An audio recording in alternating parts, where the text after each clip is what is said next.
What's going on, y'all? So today we're just going to be finishing up this piece that I'm doing for a friend of mine. Once this is done, I'll be jumping onto a different painting, and we can even pull off a creative day. Maybe we'll see. Just depends on how I'm feeling afterwards. I've honestly been working on this thing for 16 hours already, so we'll see how much energy I've got left. We could just do a creative art day talk, or talk about what we want to do next, but we'll see. So right now, just share out the broadcast. That's what I'm going to be doing right now, here in the next couple seconds. If y'all wouldn't mind just sharing it out for me, that'd be doing me a huge favor. And as you can see, while I'm waiting for this to load, as you can see, I've gotten all the sky done. I've gotten the mountains in the backgrounds done. I've gotten most of the trees just blocked in, and that just means covered and put on there. Not a whole bunch of detail has been done, but a lot of it's just been covered. Let me know where y'all are watching from. Let me know that you're there. I know last night we had a couple from Ohio, some from North Carolina, a couple visitors from Texas, a couple buddies of mine popped on. That was a good old time. And even the guy who I was painting this thing for, he popped on.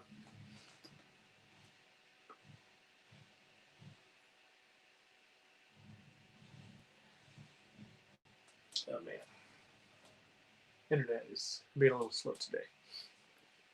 So while that's loading for me to share out, I'll just start working on this painting right here. So I want to kind of go through what I've done on this canvas. It may look like a lot of detail. It really is. Um, what I've done is just use strictly a palette knife, and I did not realize that it would take me an extremely long amount of time to do. So I think the next painting I do, if I do ever do a palette knife painting, I'm gonna double the materials costs on them, just because they are they use a lot of paint because you're scraping it up in scoops and you don't blend it back most of the time. Now I did make an exception right here. I kind of scrubbed in the paint, so it gives the indication of like, hey, you can see a little bit of the mountains reflections, but mostly the sky because of the perspective and the viewpoint from where you're watching. But yeah, go ahead and share out the broadcast. I'm going to see what I can do about getting this shared out myself, but the internet's not trying to cooperate right now. I do see that we have Jennifer Fields on and Michelle Ingram. Thanks for joining us, y'all. Um, my my goodness. Okay, so what we've got right here is we've got our lake covered, and I'm not gonna have to go do too many more details on it. Fortunately, I do have just a couple ripples here and there that I would have to put in. I'm gonna try to get the reference photo in right now. There we go. Hey Sheila, I see you. All right. So right now I'm going to be getting a lot of the shadows in on the ripples because English, this specific spot is a little bit darker than the rest, and I'm trying to capture what's all right here in the sky and put it down right here. And it's just done by taking your palette knife. Good evening, and it looks amazing. Thank you. It's done real simply by just taking a little glop of the darker paint, put it on your palette knife, and just kind of tapping it.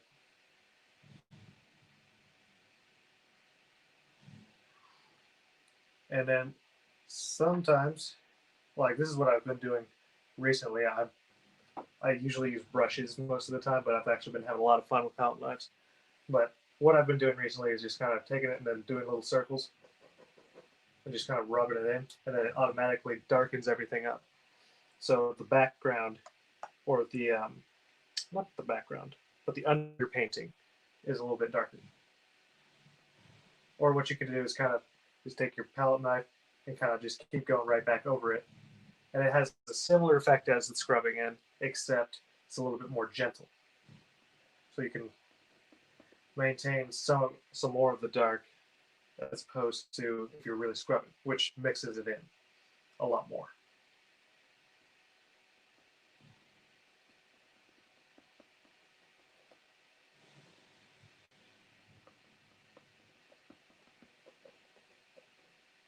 And the cool thing about the scrubbing technique, I actually recently found this out. Hold up. You were the talk on Pastor Ren's program last night, was I? I don't remember. I'm gonna be 100% honest. I was pretty tired last night. What happened last night? Do tell me. I probably was on his stream at one point. I just don't remember a whole bunch.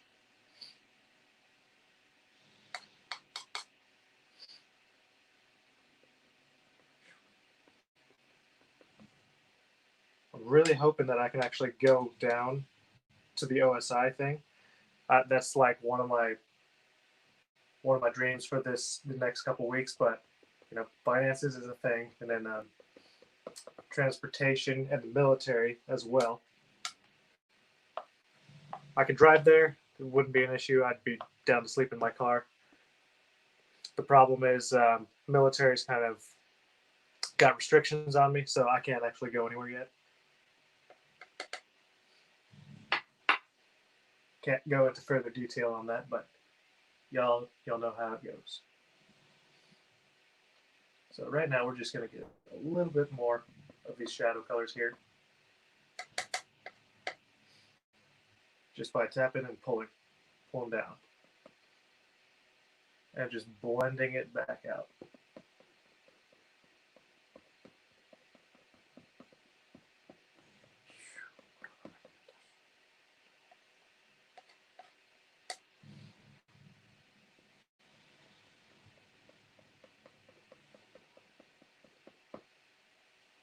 Let's see.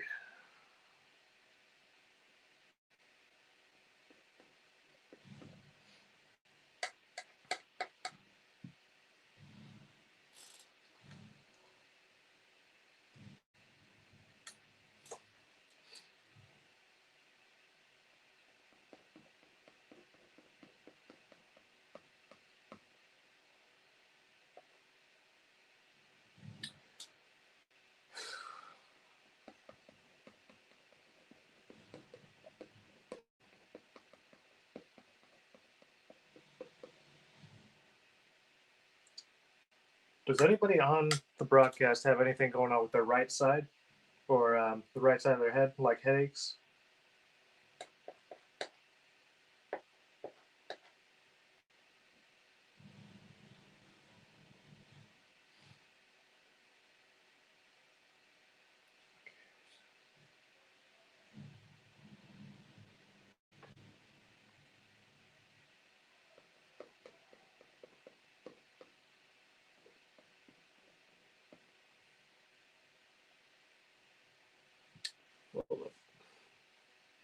I'm just now seeing comments. Hello, Jerrod. Love it. Thank you. I also love it. It's kind of a very difficult painting.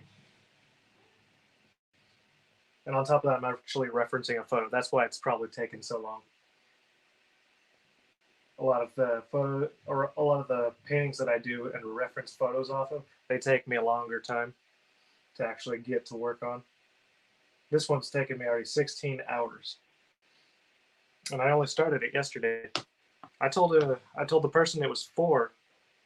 I would be working on it a while ago when he initially shot me a picture of Colorado where he was at during a conference. I have had a headache for 2 days, honestly. Okay, well, in Jesus' name, headache be gone. All pins and needles and throbbing pains, go in Jesus' name. Tried subscribing to your YouTube channel, nothing shows up.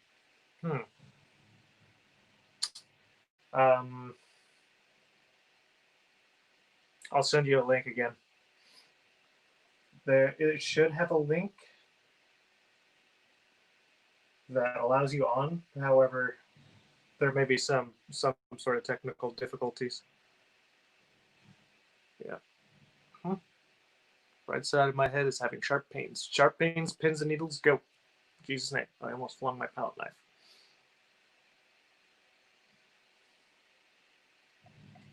What about right side? Like the entire right side of your body, or maybe it's the left. I don't know. It's fire on my right side, but I know it's opposite on Facebook. So just let me know what's going on there. Okay, let's get a little bit of that mixing.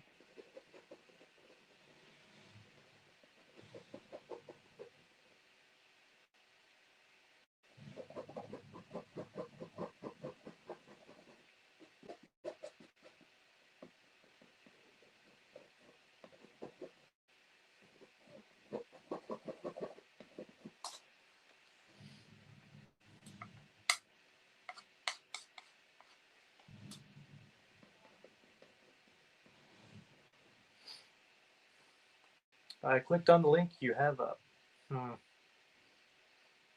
Well, I guess I'll have to go look at the link again. I'll pull up another one. I appreciate you going over there and taking the time to go subscribe. Sorry that it didn't work. I'll try to rectify that after this.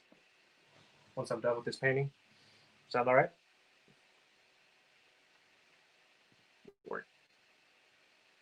Okay.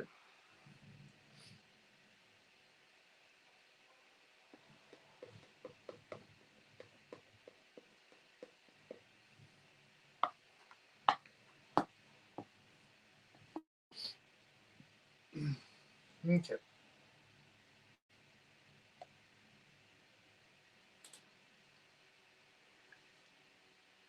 Yes. All right.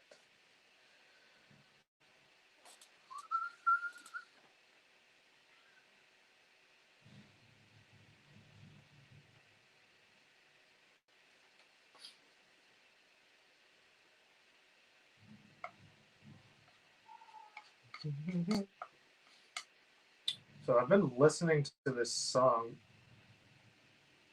by Kim Walker Smith, just called Freedom, lately, and it was awesome. It kept me up all night until probably like I think 5 in the morning. No, it was almost 6.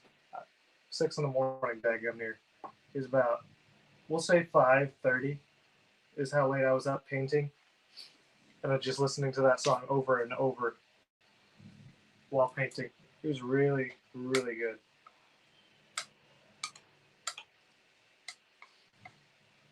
And whenever I started listening to that, I just started getting obnoxious amounts of energy every time it kept playing. So I want to encourage y'all to go look at that song if you're ever feeling down and feeling depressed or anxious words. I don't do them.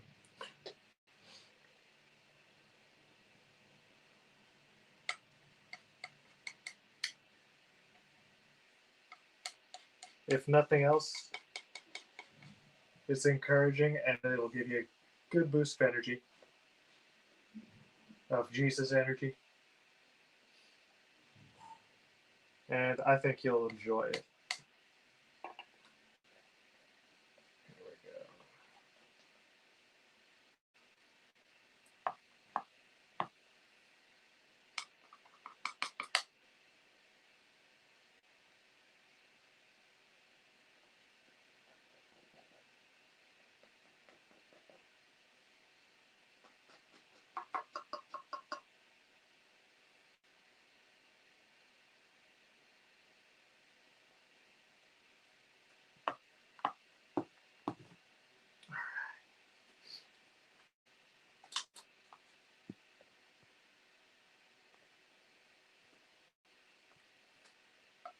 Okay, so all right, so we got a bunch of white all the way around here to this corner.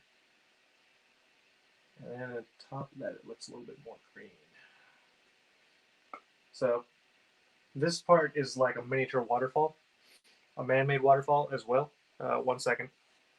I saw a comment. What was the name of the song? That song was called Freedom by Kim Walker Smith. It was good. Highly recommend it. Very encouraging and energizing. And it's a good song to worship God with. I got a big boost of energy from it. It was awesome.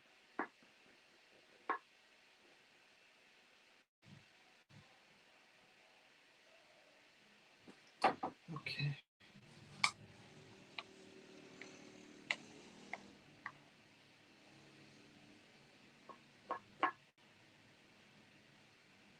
Have y'all ever run into that dilemma where you run out of canvas space? Well, not canvas space, but space where you can actually move your hands and fingers for your painting. I'm running into that right now. Or maybe some of y'all don't even paint. You just like painting, like watching painting. That was me for a while, up until I was like 14. Then I was forced to paint. That was a good old time with Virginia Vaughn. She's to this day still an inspiration to me. She's actually in an art show right now in Rockport, Texas, doing auctions for one of her best pieces. Well, actually, in my opinion, it's her best piece, period. But one of her most skillfully made pieces.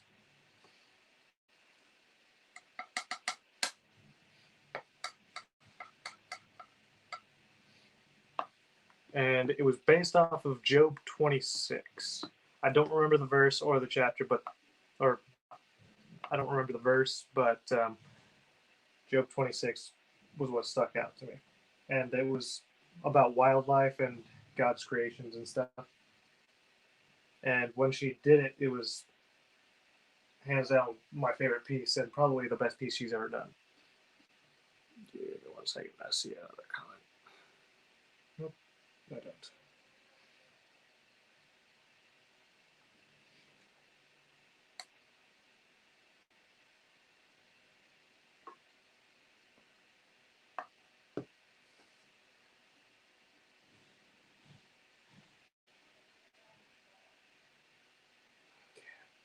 So now the white. Where's my white?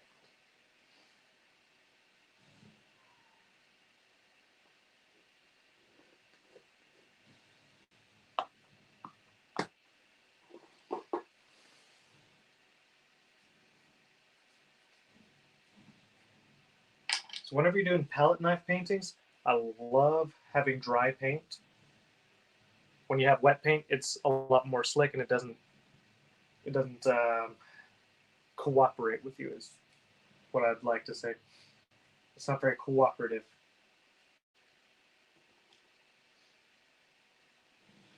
Dry paint is very easy to maneuver, and it's kind of stiffer.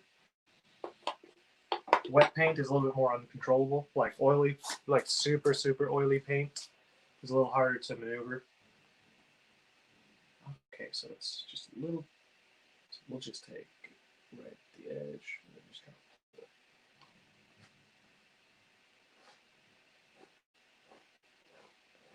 So what I'm doing is I'm taking the palette knife, I'm going into white,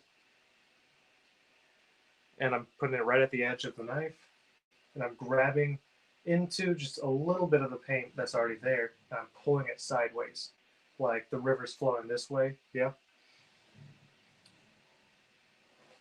So it can pick up a little bit of that color and just drag it down.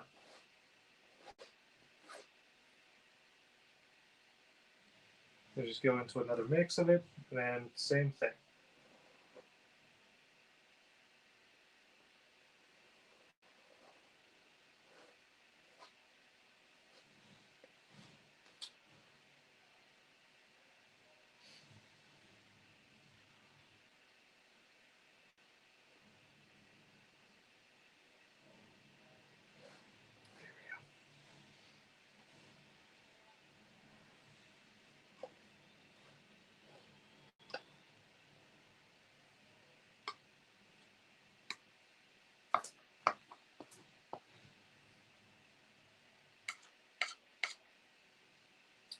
The next line of business, we're going to go into a similar color to this, except maybe a little bit darker. So it's almost a purple. So we'll go into you. And what we're going to do is just going to kind of tap it in around here and there. I know it's kind of hard to see through my hands, but bear with me. And then just grab that paint and just pull it with the knife. Because it's supposed to only have a little bit of that white showing through most of it.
Now we're going to take the big edge of the knife and do the same thing, except kind of try to pull it sideways. And we're going into almost a black, but it's purple. So when it touches the canvas, it'll almost be purple because it'll mix in with the white.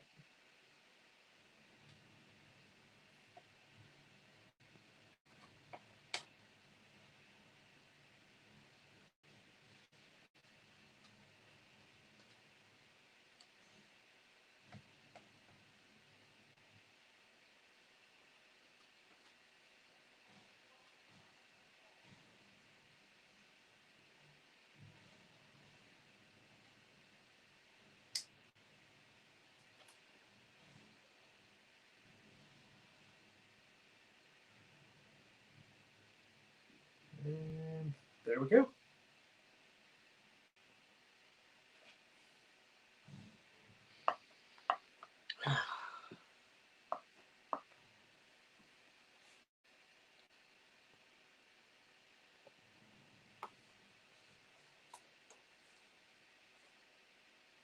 I'm just going to add just a smidge of yellow to that purple. See what happens. Get a little bit of brown into there.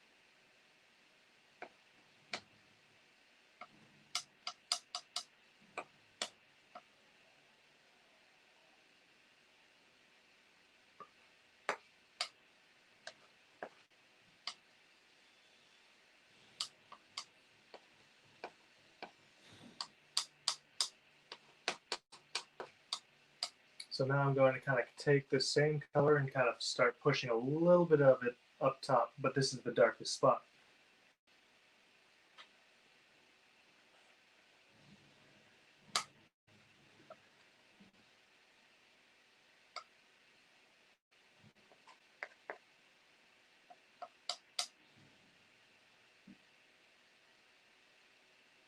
It's a little bit too much yellow, but that's okay. There we go.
Yeah, no joke.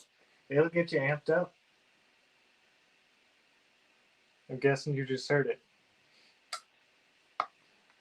Yeah, it really gets you going. God moves through that song big time. Okay,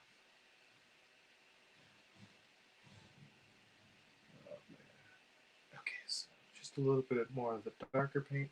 Just put some of that right here.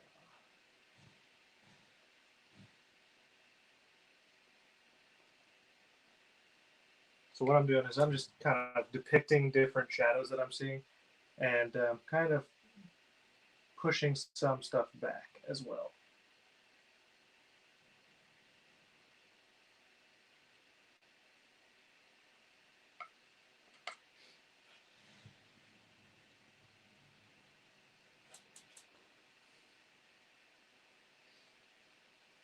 Oh, I forgot about this tree.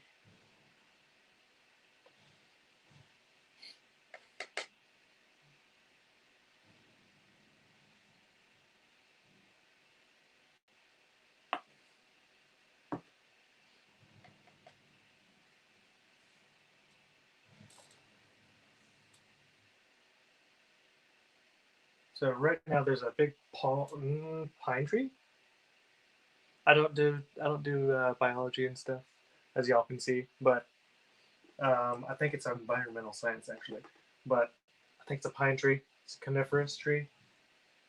They have cones. Does that help? It's one of those. I'm struggling with the words right now. Pine tree. We'll go with that. Big pine. There's actually a couple of them, one in front of the other.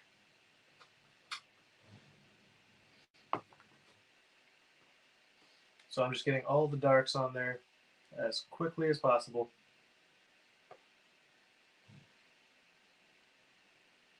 And honestly, you can just take that big blotch of brown that we had earlier and just put it on your palette knife and just kind of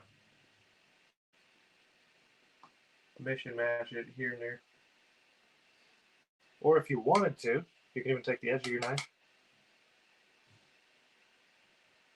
just kind of start pulling. But it doesn't always work because if it's got paint on there behind, kind of makes it a little bit more difficult because it'll start showing what's behind. Unless you glop it on real thick. That's what I'm attempting to do.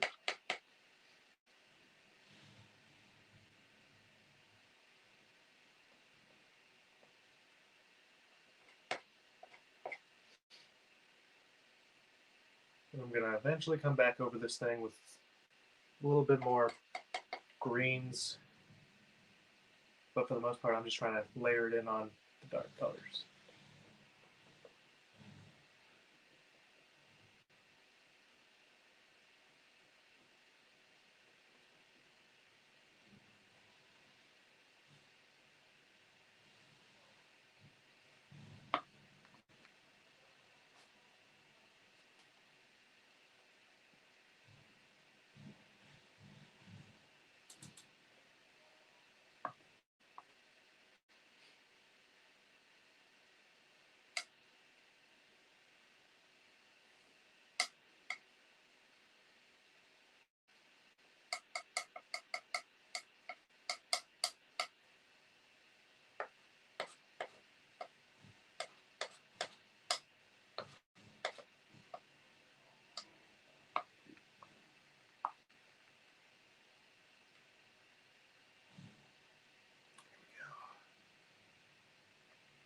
Now I've got a kind of a green mixed. That, hold up. Hey, bless you, Ronald. It's good to see you. I kind of did. I was working on this all night. I was working on this one for 16 hours already. I took like a 10-minute break right before this whole stream got started, so I could keep some energy. But this thing's actually turning out really, really well.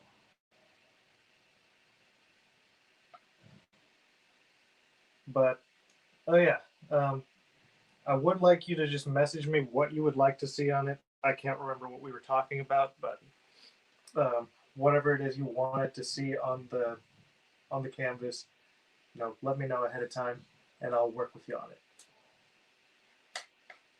And we'll see all the pricing and stuff afterwards.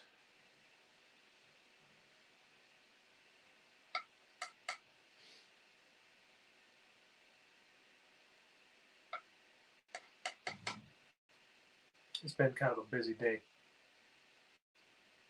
Spent a lot of the time just messing around with this one,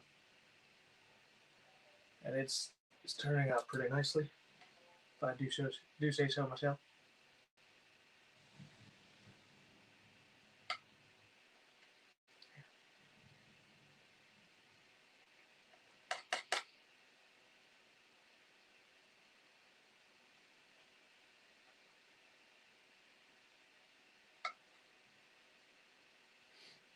So sometimes when you're painting and the colors aren't working the way you want them to, what you can do is you can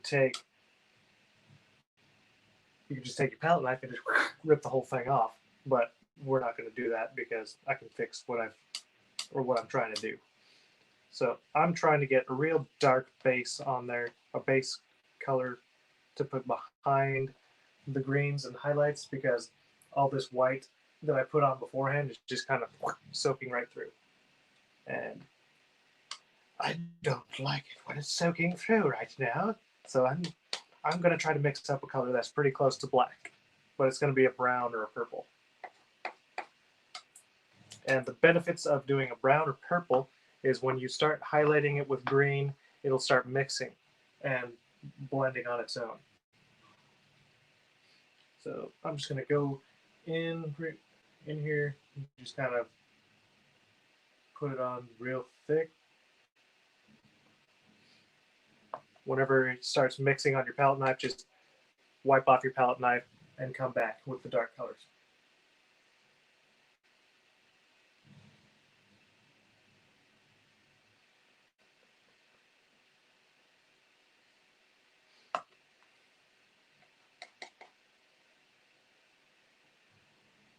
There we go. That's about what we wanted.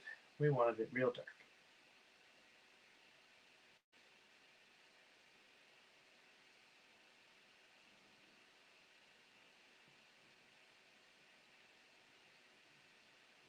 And you can let a little bit of this mountain show behind it a little bit. Okay, that's a good tip about purple and brown. Yeah. Whenever you're trying to get a black on there, don't ever use black, because blacks are very one-dimensional, and what it does is it's soft. Now, you can use blacks. Let me stop myself before I give you bad advice. You can use black to soften things, but I don't recommend it, because whenever you use black, it starts muddying the colors and making it go really, really dull. And if you're not painting like an underpainting first, using a gesso or something that's black, I don't recommend using black, because you can use like a purple or a brown that's really, really dark but appears like it's black. And you can always use white or yellow to highlight it and bring out the colors again. That's what I was trying to get at. And same with the really dark green. You can do the same thing with that too. But what have you? It's all personal preference and how you want to paint.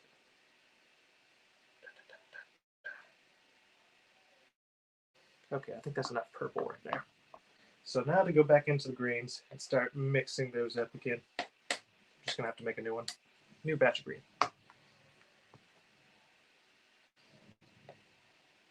So I'm just getting a big glop of blue, and we're just gonna gradually add purple, yellow. Yellow. I think that's what I was trying to say. Get a big batch of blue and just get a little bit of yellow. Just gradually add yellow until you get the kind of consistency of the green that you want.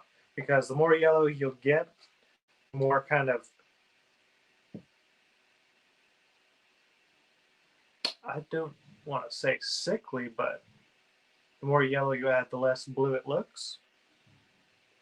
You want it to be, in this particular case, you want it to look semi-blue, because it's kind of faded from what I can see. It's a really close up, and there's a lot less color, and it's a kind of cooler day from what I can see, and not a very sunny day. It's not like you'd see in Florida. It's a Colorado day. So it's not as like incredibly bright and vibrant. So we're just gonna add, so we've got almost like a phthalo green consistency here, which means more towards the blue side. If you're getting like a sap green, that's more towards the yellow side. So right now we want it more towards the blue. And you can add white to brighten it up just a little bit. And when you brighten it up with white, white is technically a type of blue as far as painting is concerned. I know scientifically it's all the colors at once, but painterly and artist-wise, it's technically a blue. Just very, very, very bright.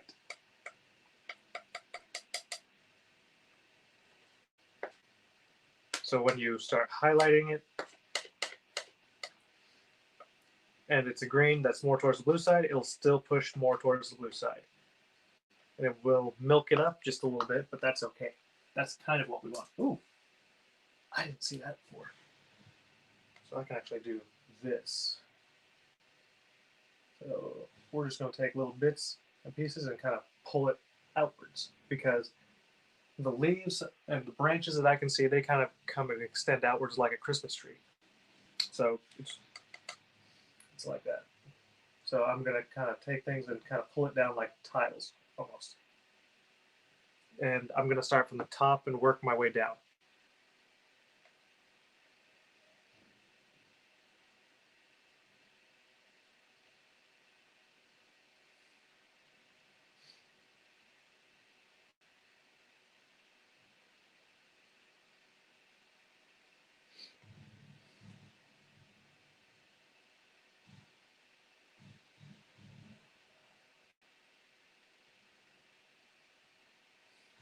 And when it starts losing its green consistency and starts mixing with the canvas, that's when you just go back, wipe off your palette knife, and reload.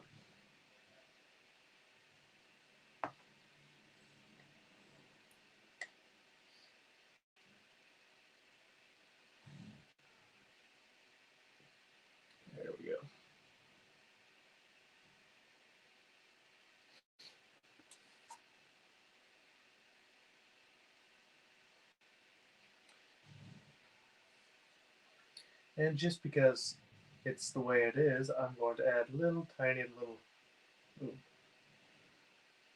sticker up branches.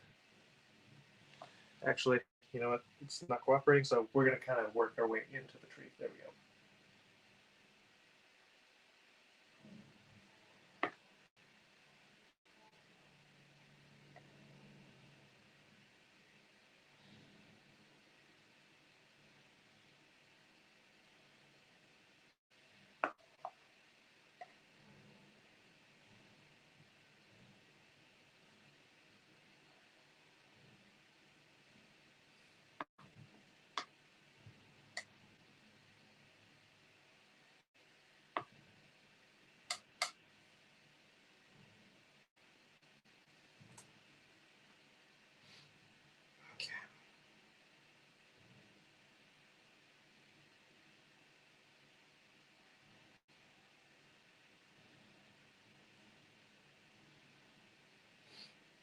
Okay, wait, that one there.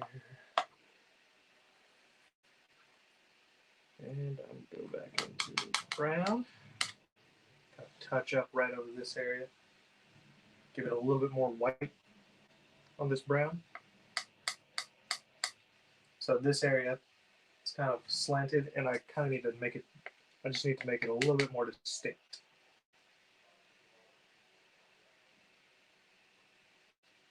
The way to do that is just like this, just taking the palette knife and just pulling it down. But you need to highlight it a little bit.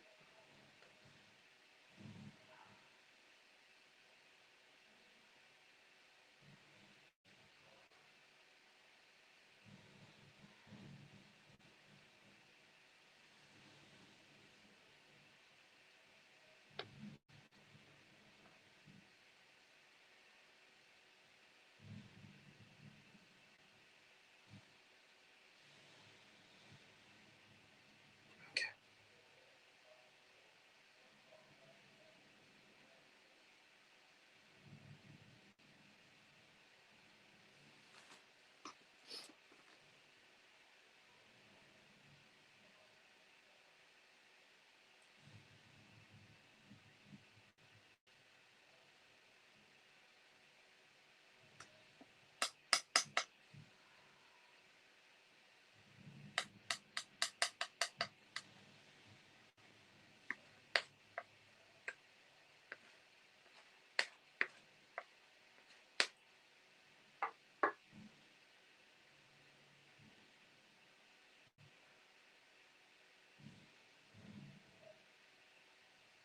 So right now I'm just adding a few touch-up details that I didn't have on there before.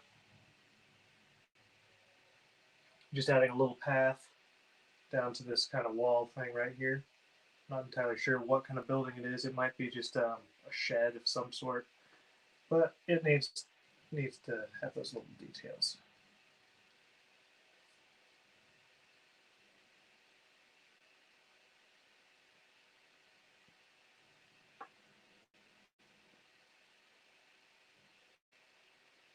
And one thing about details is they don't have to be super precise. So whenever I'm going to actually teach you a style called impressionistic, which is pretty much what this is. There are a lot of details in this, but when you get up close, you don't see the details. When you're further away, you can see a whole lot more than when you're up close because you can see all the globs of paint. So the key with this style is called impressionistic. What it does is it allows you to get the basic shapes, basic colors, and shades and values and stuff. I almost touched that with my arm. And it allows you to put an indication of what's there. Just a small impression. That's why they call it impressionism. And it's the style that my high school art teacher used to use, well, still uses, and she's very talented at it.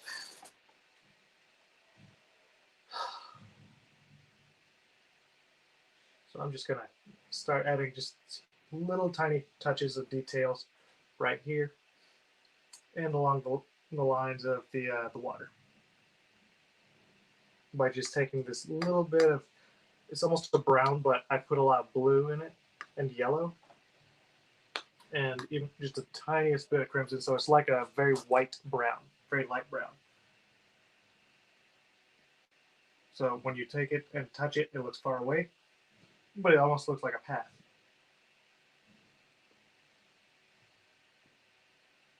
And you just let however much of the canvas just takes it off. That's how much you leave.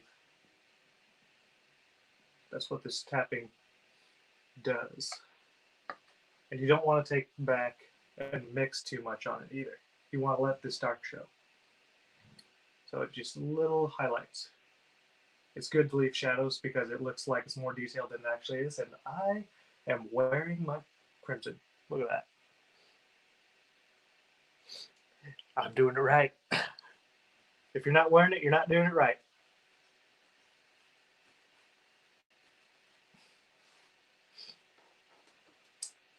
Give me 1 second to wipe myself off. It's good to have these shop towels on hand because this happens all the time if you're painting. If you're not ready for that, you might not want to paint.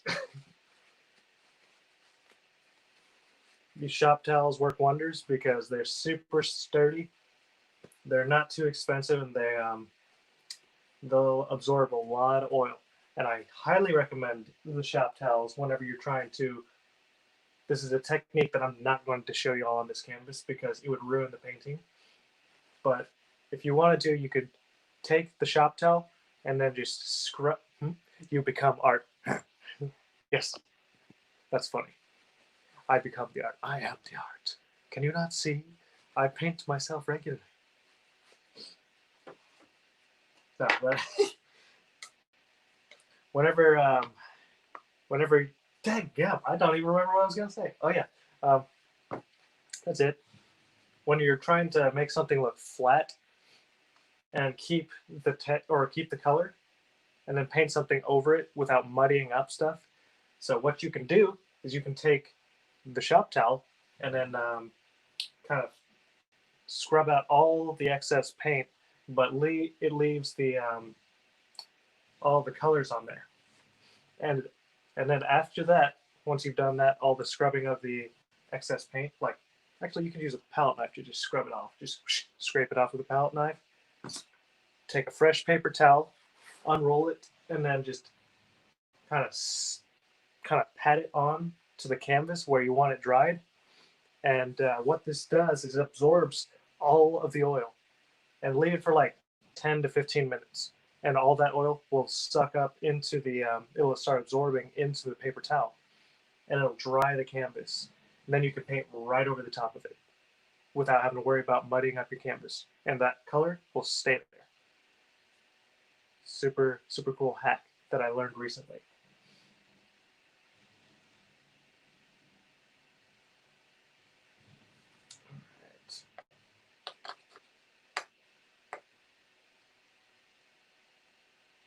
All right.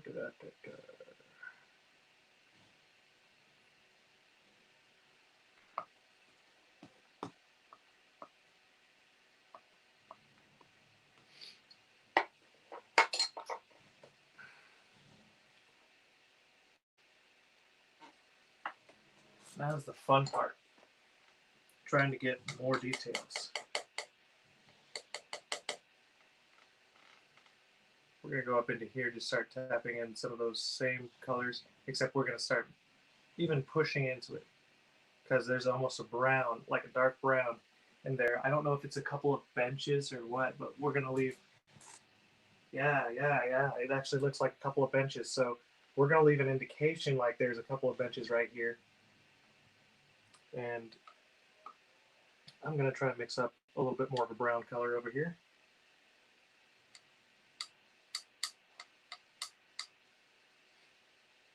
So we're going to go into some yellow, take that purple that we mixed already, mix that in with the yellow, and it's a little bit too much on the red side. And the way you can tell, yeah, it's a great trick. It's very useful.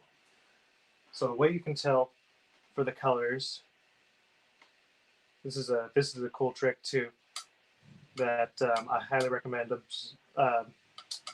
utilizing.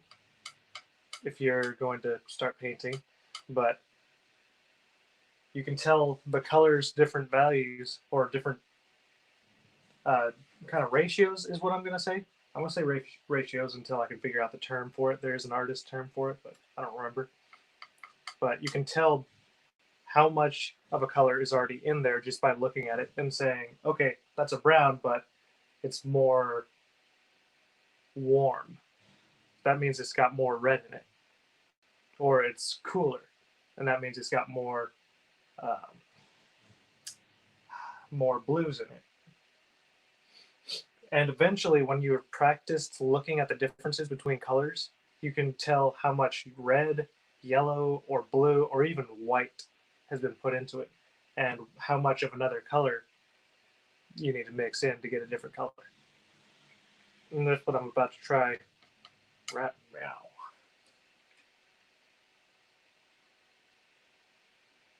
If I don't mix in too much blue. Here we go.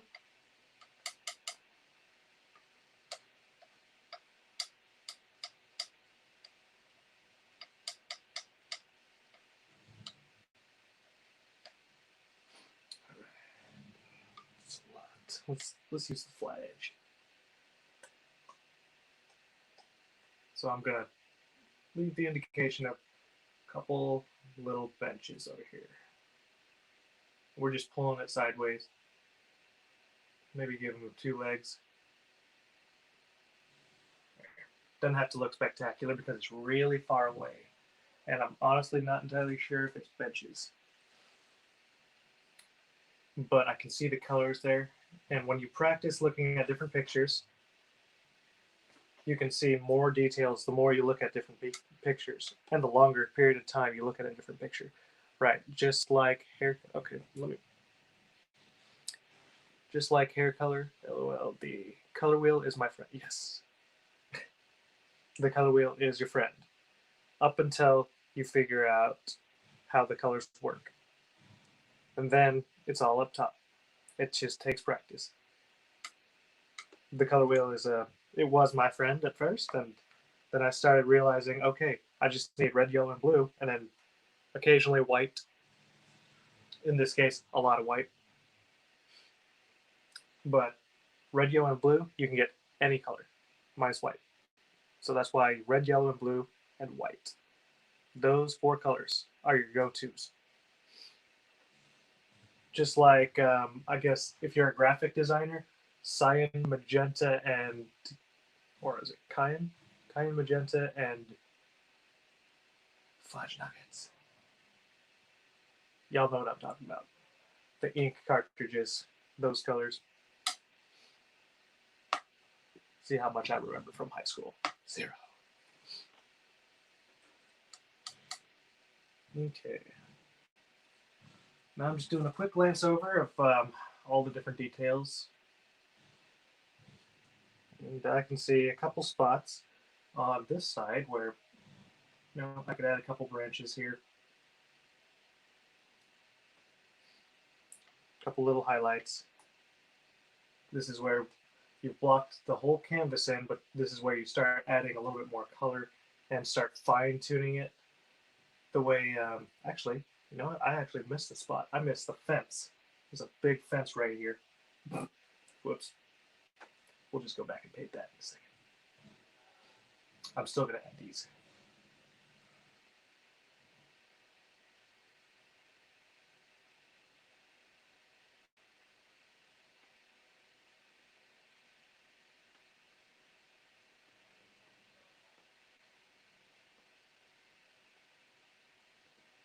And because it's got really thin branches, it doesn't matter too much where you put the details of the branches because some of it shows through. And these branches are super thin, so even the white shows through.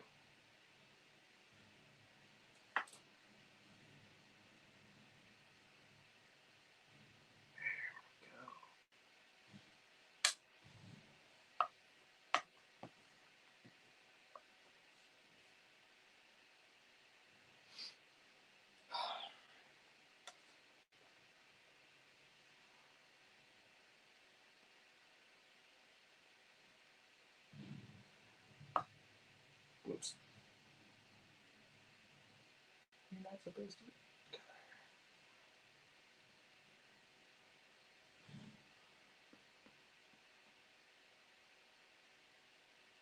There we go.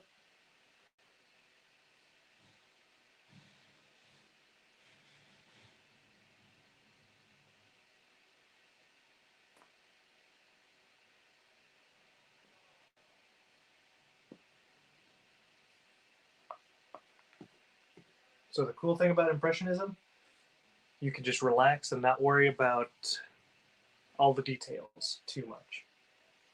You just put the indication, the basic shapes, and all the colors and values are just different shades. Just put all those down, and the rest pretty much forms itself. And I'm about to have to get myself some dark colors. So let's go back and make some purple. Actually, that looks like brown. So we're going to go more towards brown, but it's going to be a blackish brown.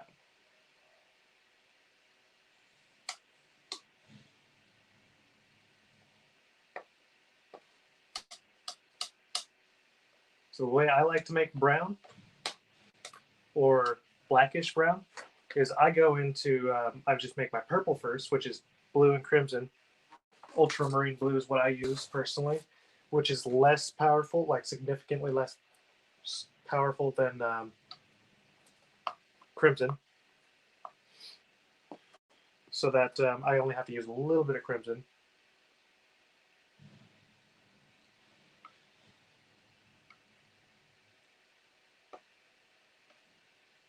And then you go back into yellow afterwards.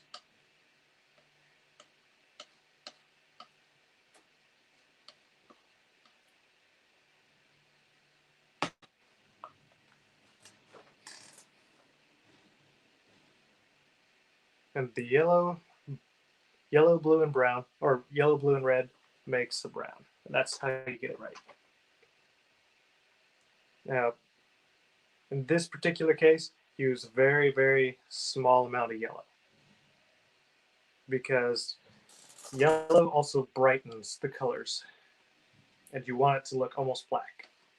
And adding yellow to a purple will kind of give it a greenish hue or more of a yellow or greenish hue. But that's because of the blue. The blue and the green, or the blue and the yellow, make it green. And then if you add a red, it turns it brown. But the more yellow you have, the more bright and kind of sickly it looks. So brown and the blue and the red are going to be the dominant colors. You're going to have just a tiniest bit of yellow. And then just take it on the edge of your knife, just a little bit. And I think it's up to here. Mm-hmm.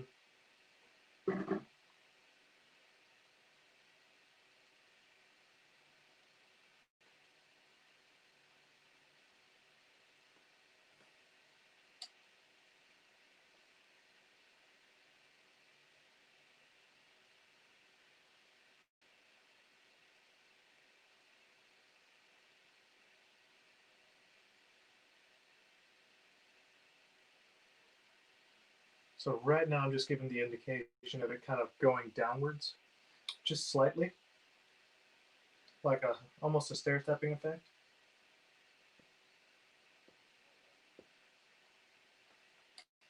And then anytime I see it start to pick up this white, I'm going to go back and reload.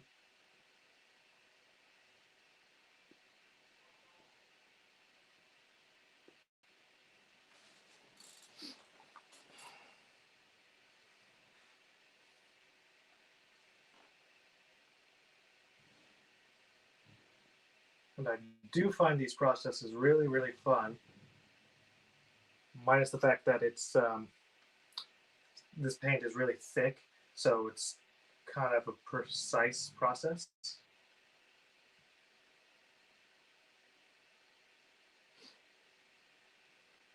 Here we go. So let's go right over.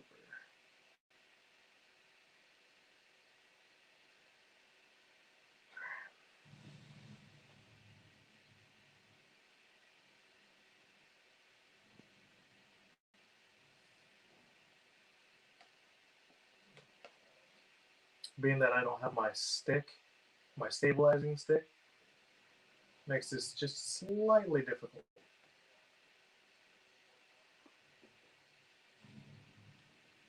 And I'm just making the railing and the fence. And then there's going to be a little crow right here, or little bird. Might be a raven. It actually might have been a huge one too, but I can't tell that from the picture. Gotcha.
Oh yeah, before I forget, share out the broadcast if y'all don't mind.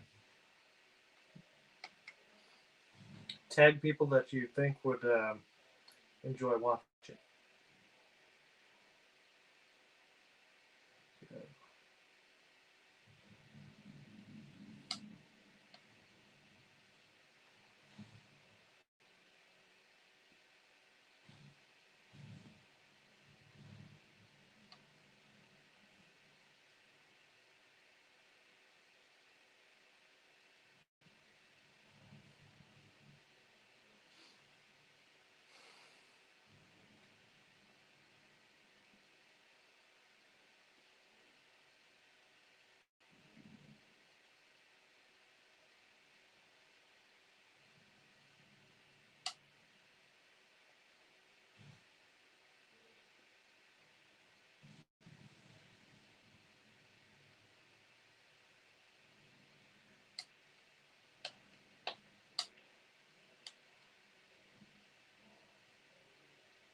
ran out of that color, so I'm going to have to go and remake it.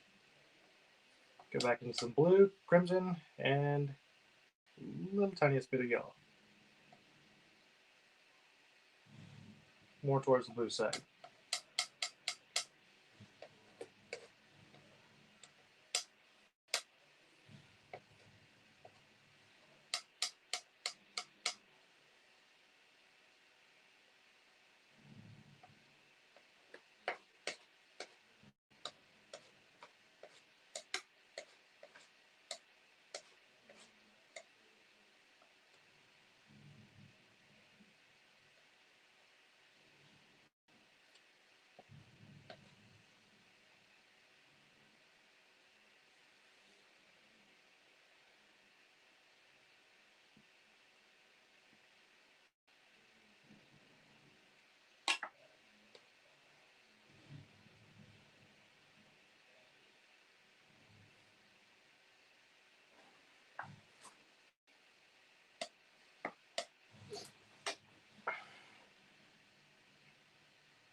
Ah, I missed a couple spots. Hello. Come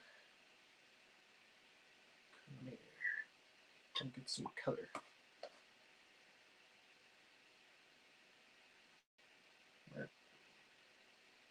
There we go.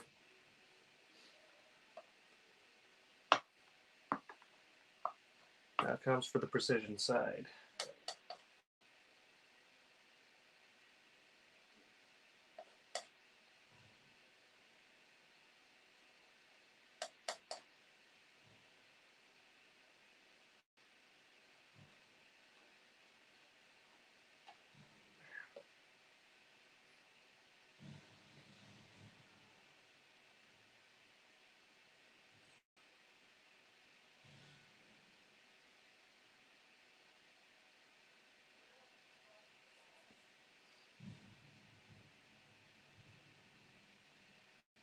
Okay, I think he needs one more of these big posts. So one, we'll say he's right here. And we'll just pull him sideways so we can make him a little bit bigger than the rest. Hopefully. Hopefully it cooperates. Does what it's supposed to do.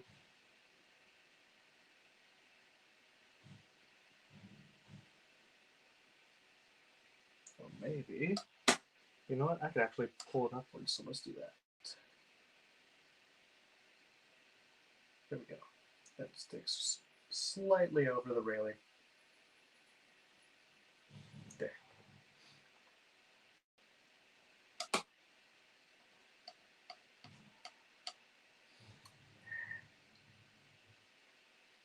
And there was one right over here, but since this painting and this perspective doesn't show the whole picture, that is quite all right. So let's give a little bit more blue. Mix it in with this purple, brownish color. A smidge more of that yellow. Tiniest bit of crimson. Get it as black as possible. Keep adding blue until it's that blackish color, because we put a little bit too much crimson. That's perfectly okay. That's close enough to the color we want. And let's get a little bit more blue. See what happens. There we go. Wipe off the knife because you don't want to have an overloaded palette knife. You missed a spot. This clown. Sorry, you're right. Let me put in a bird for you. Just so you can see. This is going to be the crappiest bird you have ever seen. I'm going to mess it up just for you.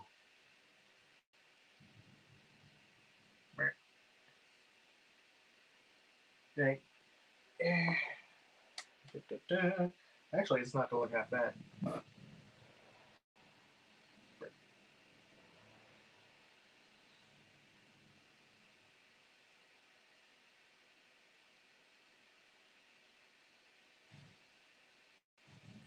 Because you can barely see it as it is. Just a tiny bird. Missed the spot. You're funny. When are you going to come on here and paint with me, Ren? Gonna have a good old time once that happens. Gonna teach you to paint happy little trees. After I figure my signature out right here. So, my high school art teacher taught me to just stick with one signature and go with it. In my case, mine's just Jerrod. No one's gonna have that. He needs a friend. He's lonely. You dang straight. Let's put in another happy little tree. Oh, I'm sorry. I've actually got the Bob Ross brush because of the gift your wife got me. Both of these are Bob Ross. I'm super, super grateful. These things are awesome. This one's bendy, and I love it. This thing is, it's actually a really high quality synthetic, so it works perfect. It works just like a bristle brush, but it's not quite a bristle brush because it actually sticks together a little bit when it gets loaded. So it does all the nice things that a bristle brush does and more.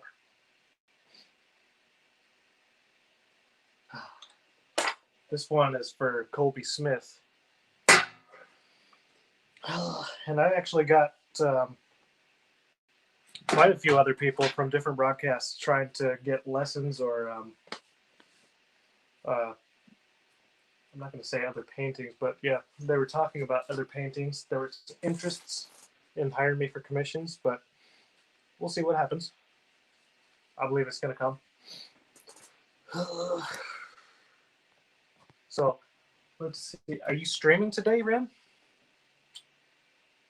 No, that would be at 8 o'clock. Huh? Yeah, that would be at 8. So we've got some time. So what do y'all think about this here painting? It's done. I'm not going to work on it anymore. My back is hurting from the upward angle. So I'm going to turn my chair just a little bit so that I don't have to look too sideways at y'all. What do y'all think? Dale Mast tonight. He's going to shotgun it. Sounds good. Looks good. Friend?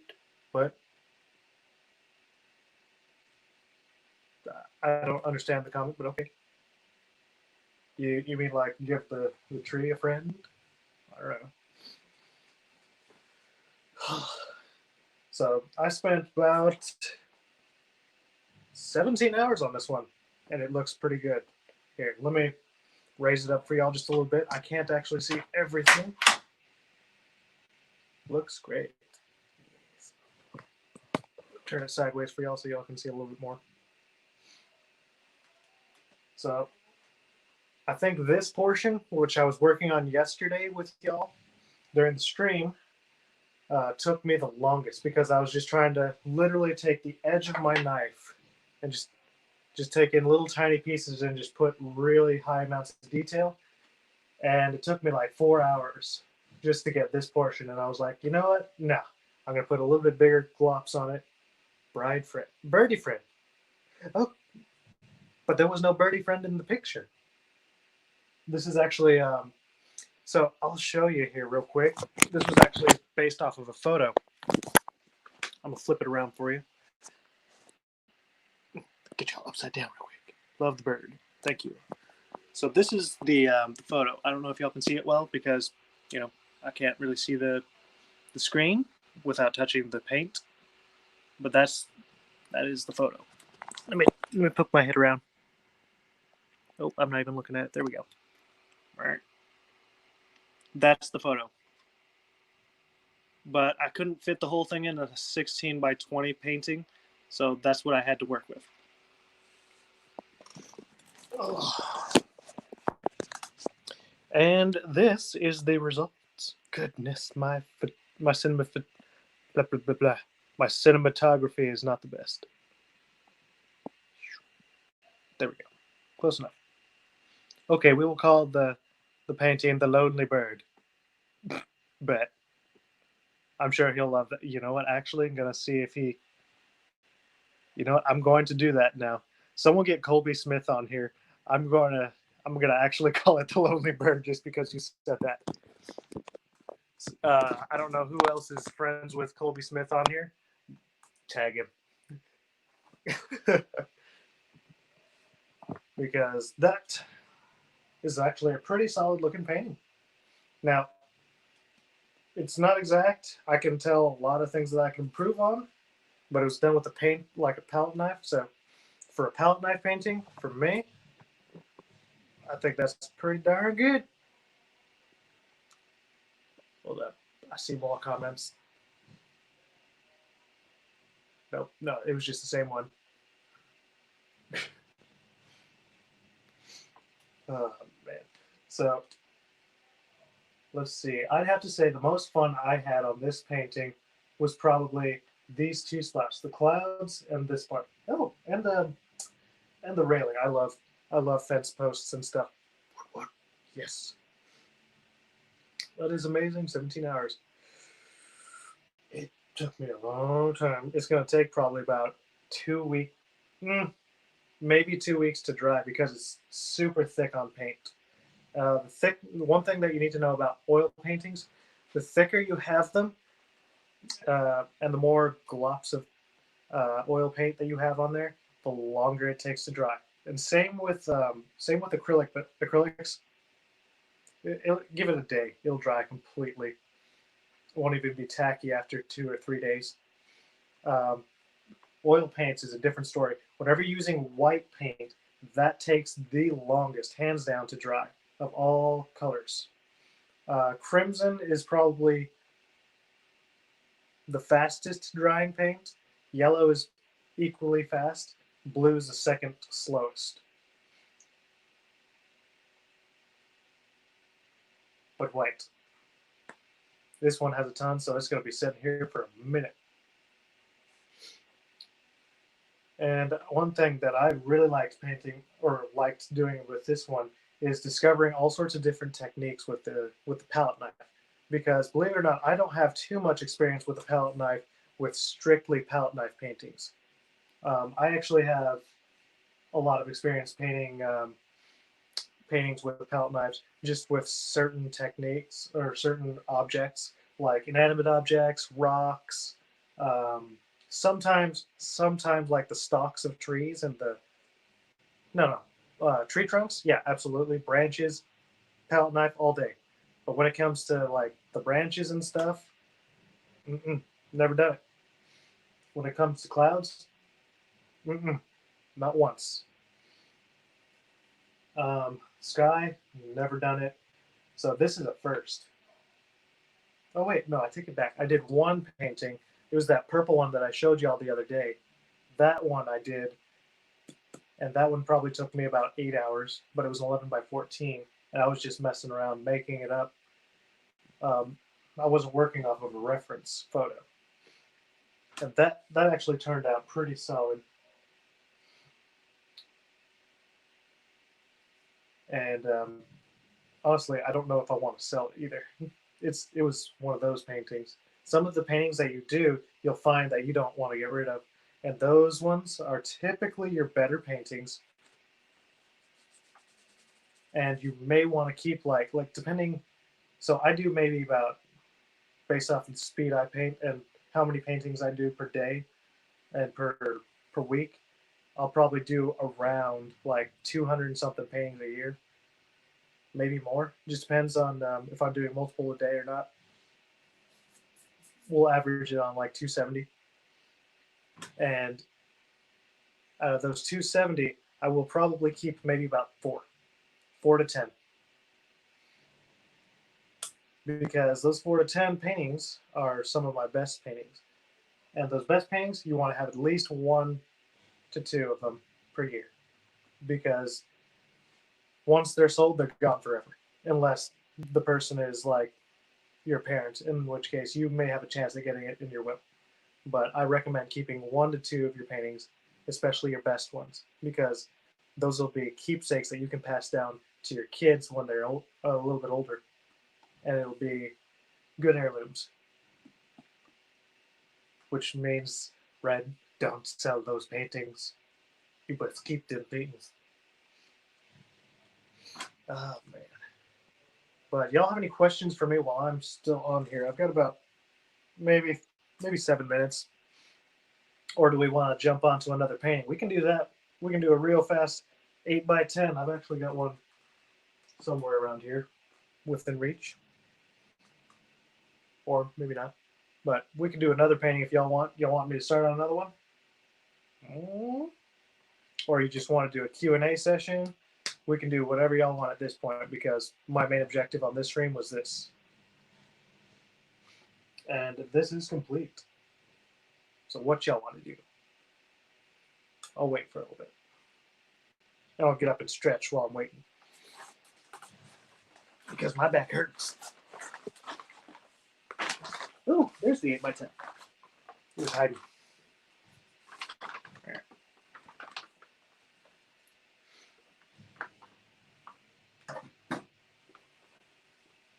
Oh, switch. Do another one. Yes. Okay. What do y'all want me to do? Y'all want me to do a black canvas painting? Do you want me to do just a palette knife painting like I just did and show y'all different techniques? Y'all want me to do a brush painting or mixed? Hey, Tyler playing tennis. Shoot.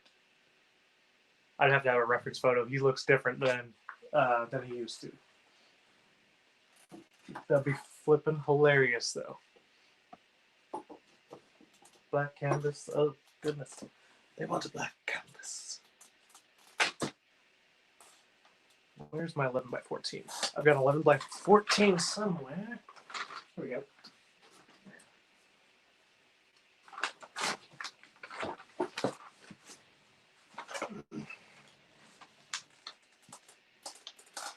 So for this one, I'm going to do... So I'll actually make that a project eventually. But that Tyler painting, that would take me a while. So, and I've only got like maybe, I think 10-ish minutes to mess around on this canvas. So I'm not gonna have enough time. So tomorrow I might do it, or maybe Friday. We'll talk about doing it on Thursday or Friday. Or is today Thursday? I hope today's not Thursday. Today is Thursday. So we can do the Tyler painting tomorrow.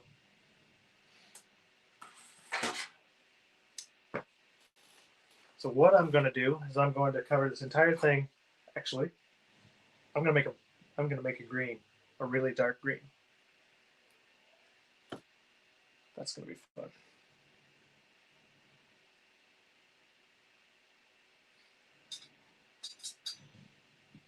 So I'm going to cover this entire thing in green. That's going to be the project for today. It's a fun one.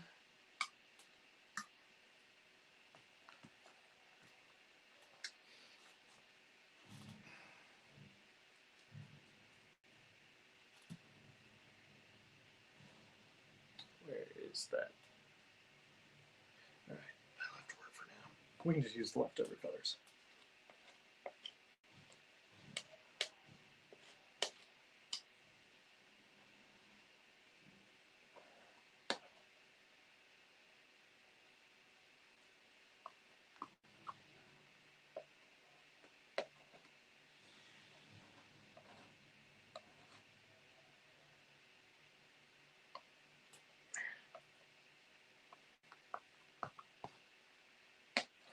So right now, I just got to really quick start cleaning up my canvas for this one. We don't want to jump into it and have a messy palette, especially if we're going to use a green one or a green overlay. What does black canvas do for the painting rather than white? So what black canvases do, I'm going to run to the other room and grab you a black canvas painting, and I'll show you. What it does, here, I'll explain once I get back. Give me about 2 seconds to run over.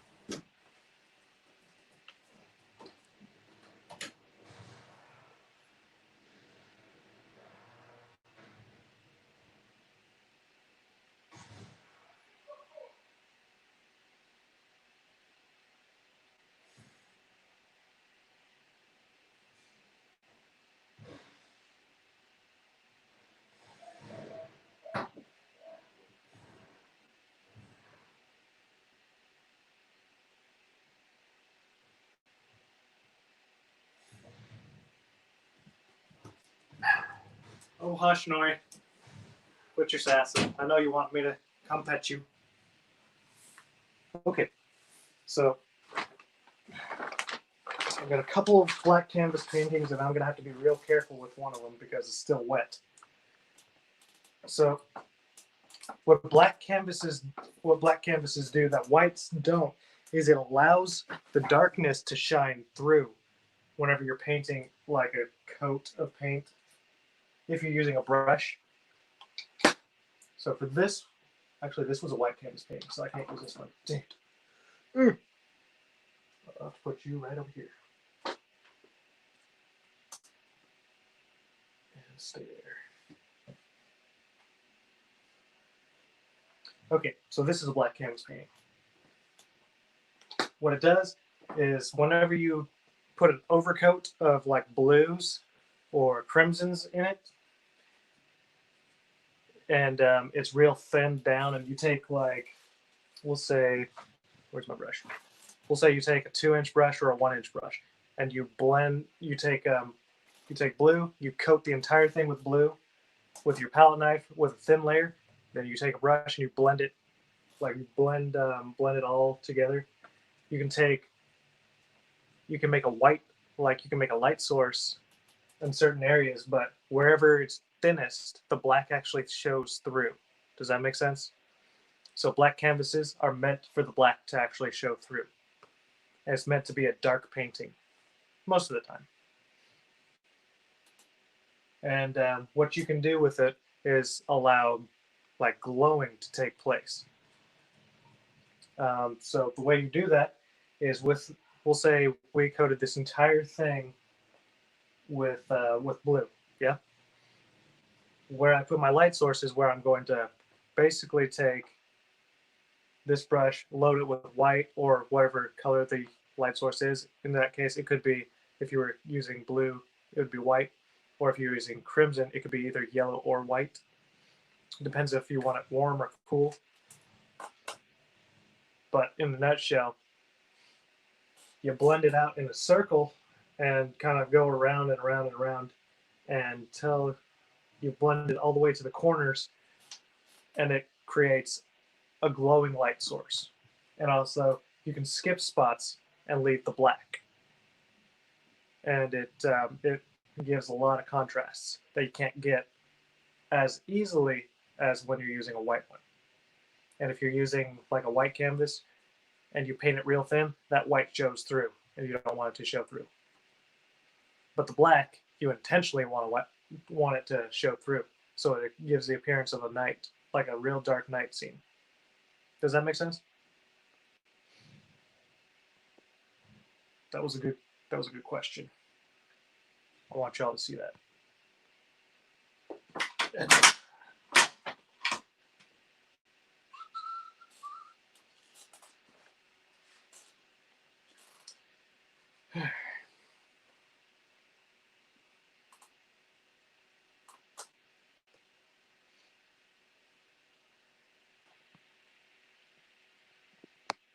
Okay.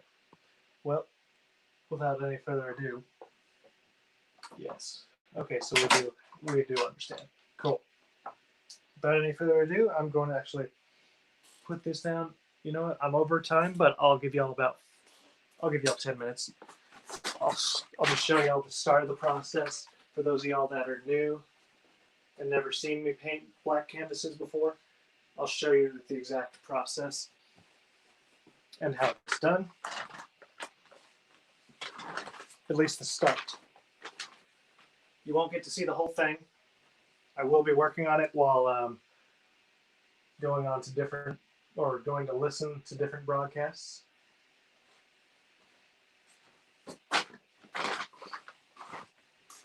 Oh, here we go. So typically I would paint the sides.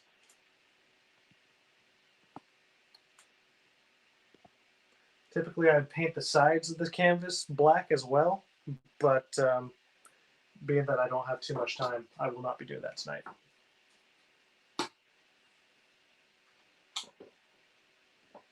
So today we'll use green. It'll be something different. Actually, no, we're going to use crimson. We use crimson as the undercoat. And you put it on with a palette knife.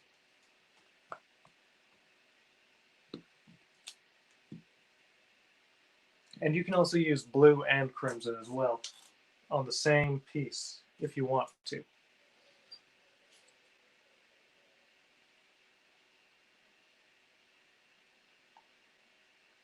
So just load it up on your palette knife and then start scraping it on there. And be sure to apply a lot of pressure. Well, not a whole bunch, but enough to where you'll get a scraping noise. And then come back over it and then put it back on. And just rinse and repeat until you run out of paint on your palette knife. And try not to have white because you don't want white on there.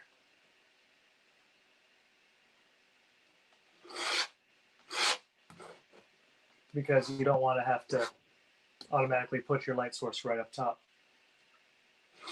You want to have control over where you put your light source.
And just a heads up for y'all, crimson is a little bit more expensive than, we'll say, ultramarine blue.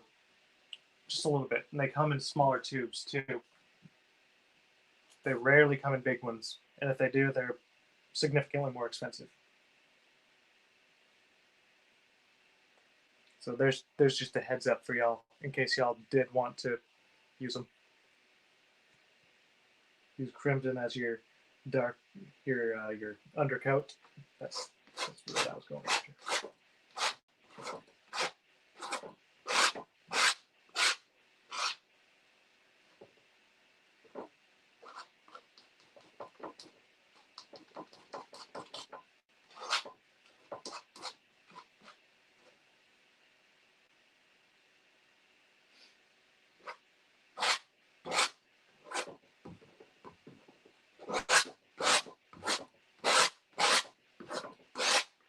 Oh yeah, for those of y'all that don't know, Ren Shuffman, he's a good friend of mine.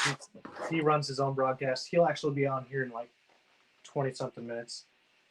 Y'all should check him out. He's about to go on with Dale Mast. It's about to be a real good time. There's going to be healing, prophesying. People are going to get blessed. Highly recommend it. If you've never experienced that, go check him out. I'll be sharing his broadcast after this.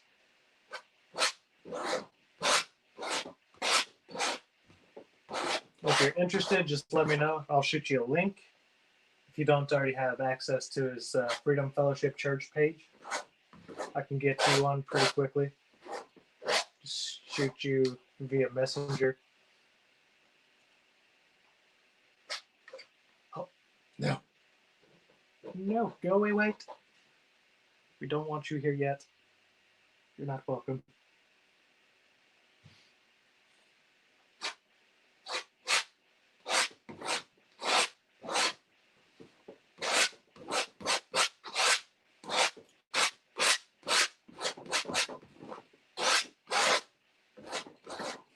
There.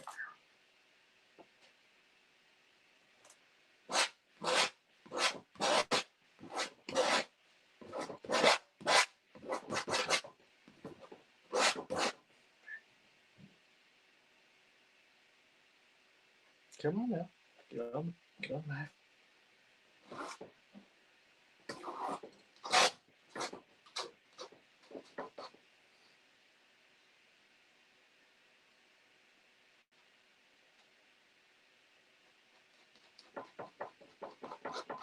Oh yeah, Aaron. Would you prefer seeing Tyler being painted real skinny back how he was in high school, or like as he is? Oh goodness, hold up. There's a couple more comments. Yes, that is actually how I found out about you on Ren's Live. Oh, that's awesome. I was wondering how you actually got onto the broadcast. I'd never seen you before. At least I don't think.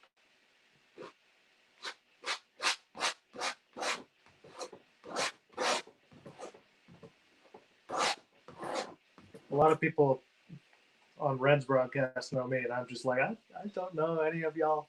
I love y'all. I'll pray for y'all. But one cool thing about the broadcast with Ren is half the time whenever I'm painting on there, like my back will get on fire. And like sometimes I'll get words that are just absolutely obnoxious. Like just the corporate word. Like there was one where my art teacher was on, and I got a word for ankles, and like I think it was 5 to 10 ankles got healed at one time. One of them was my art teacher's. She texted me back afterwards. She was like, Jerrod, I didn't realize that my ankle had been bothering me for months. But when you were on the stream and called it out, I realized there was no pain anymore. I was like, what? That's awesome. God got to use me to bless you. That's awesome. That made my day right there. That kind of stuff. When God works like that, he can use anybody. Um, it doesn't matter who you are. Like, I met a couple who weren't married, but it was a boyfriend, a girlfriend, and the girlfriend had a daughter. And the girlfriend's daughter ended up, I ended up convincing her to pray for her mom and lay hands on her mom so that she could get healed because her neck was, or her, yeah, it was her neck. Her neck was bothering her for like months. I got a word about that. And, you know, I was like, you know what? It's not me that's doing any of this. Y'all can do this too. I'd like y'all to be able to go and bless people the same way I'm blessing y'all. I already prayed for her back, I think it was, and that got immediately healed. And the daughter came over, and I was like, "Oh, it's your turn." She's freaking out. She's like, "What?" Giving me the weird eyes, like, "Who the heck are you? Why are you here?" And sure enough, she repeats the prayer after me, and her mom's neck gets instantly healed after she says amen. I was like, test it out. She tested it out. There was no pain. It was awesome.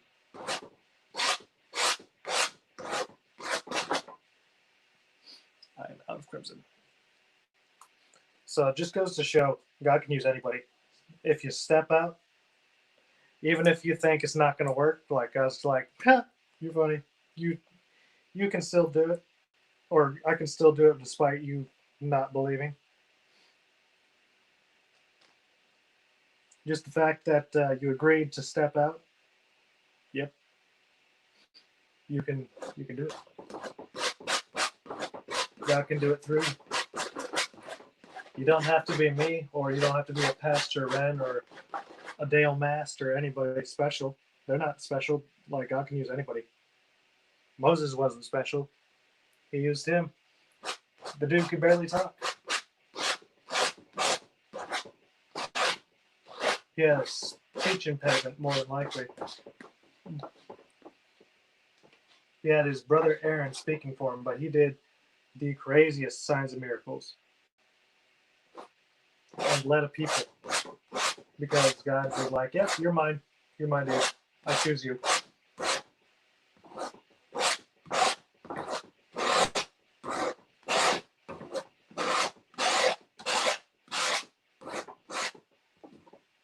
So if you get the chance and you see someone that's crippled or something walking by, just go pray for them. Even if it doesn't happen, you tried. It'll build up your confidence and your faith. Just be like, okay, that wasn't so scary. I can do that again.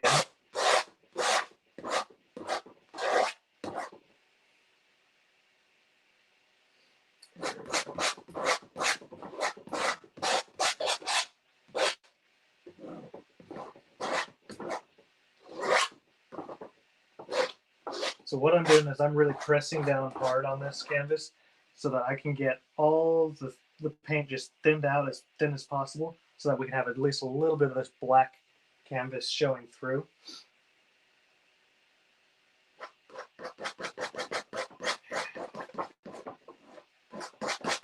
And this is going to be a first for me because I've never done a crimson on a black canvas. So I'm going to be experimenting on this one. And it's already 7:45, so once I cover this thing, I think I'll be done.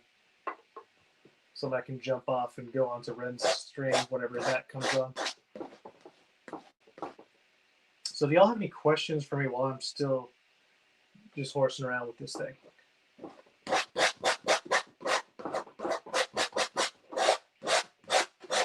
Other than, do you want to paint Tyler? I feel like you were about to do that, Aaron. Can you paint Tyler? Yes, I can paint Tyler. Shoot, get Tyler on here. That'd be hilarious.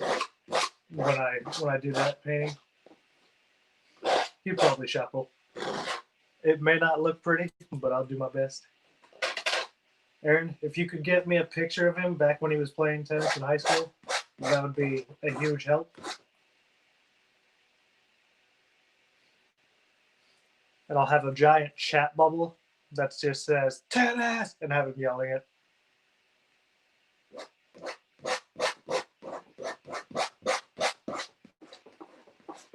You know what I'm talking about. Tyler was he was a guy on our high school tennis team. Super funny guy, really bright kid, or not a kid. He's actually, I think he's 25 or yeah, he's about 25, 24. He's a real bright young man. I think he graduated from A&M, if I'm not mistaken, Texas A&M. And he currently has a very, very nice job.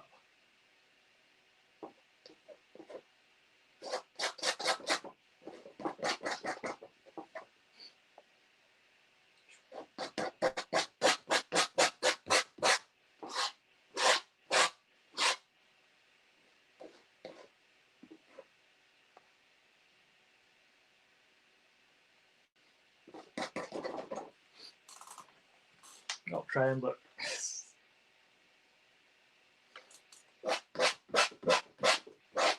Yeah, if you could, that'd be awesome. That'd be hilarious.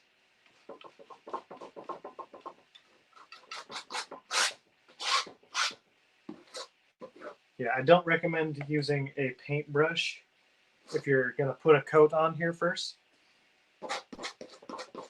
If you put a coat on there at first, it's not going to help you. Or it's going to be real thick and it's harder to get thin.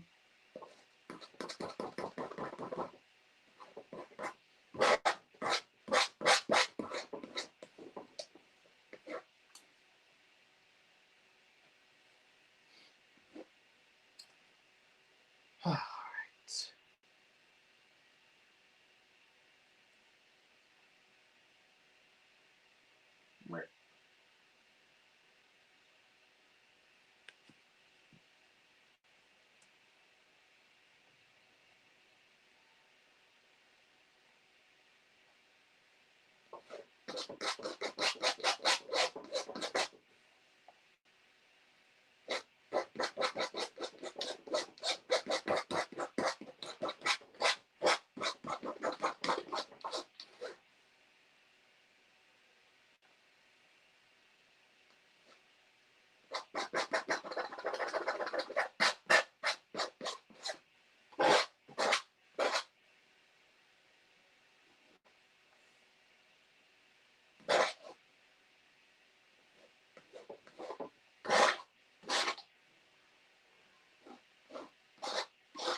So I'm just scraping it down repeatedly in the same spot, and it's kind of taking the thin amount of paint that's on there and just slightly spreading it. And the cool thing about acrylics is it's already dried, so I can scrape pretty hard without ripping off the paint.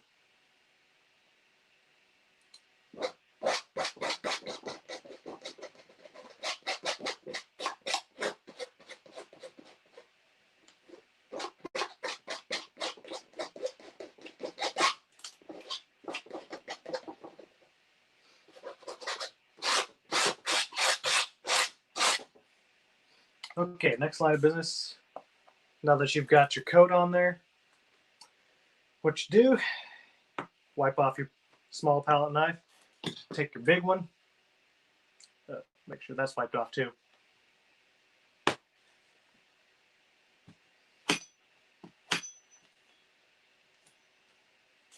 And then you just scrape off all the excess paint, put it back on your palette.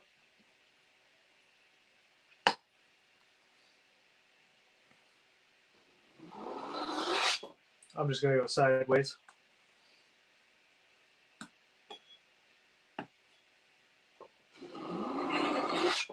Using the flat of the blade. And what this does is it spreads it out. It gets all the excess paint off of there, which is good. because then you can reuse it later on something else. And it makes blending on this thing super easy, which is your goal.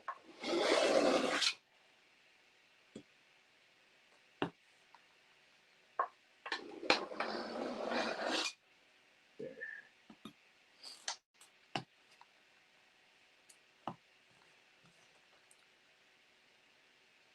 Look at this nonsense. Why not brush that one or that on the black instead of the knife? Well, because the process is easier with a knife, because you need to strip it on or you need to strip it off. I mean, you could put it on there with a brush, but it's faster with the knife because you can glop it on as thick as you want and then scrape it right back off, and you won't have to use like extra odorless paint thinner, which is what I'm trying to avoid doing, is using excess paint thinner. So next line of business is where the brush actually comes into play, is you start blending it all together. You start blending it out and thinning it out.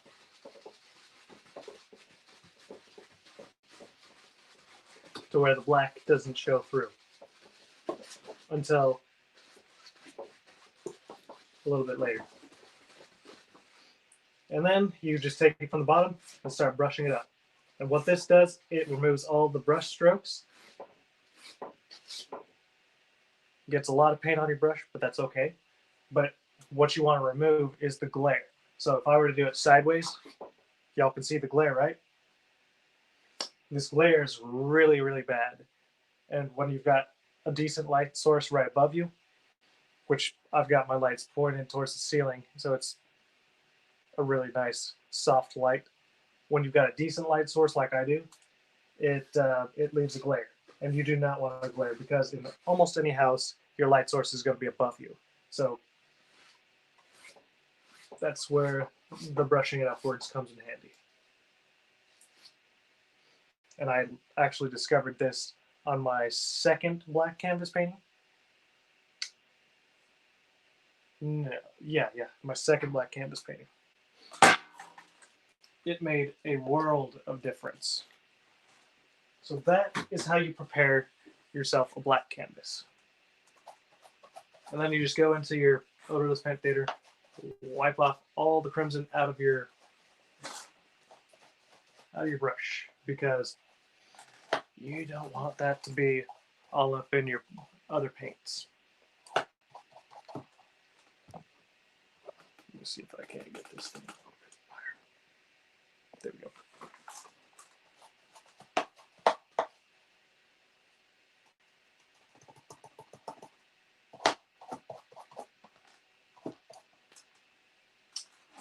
And of course, my extra paint thinner is hard way. So if y'all ever get the chance, odorless mineral spirits, these don't bug you as much as paint thinner. Paint thinner is very toxic. When you're inhaling it, it irritates you a lot. This doesn't bug you near as much. So I use the odorless mineral spirits to clean my brushes.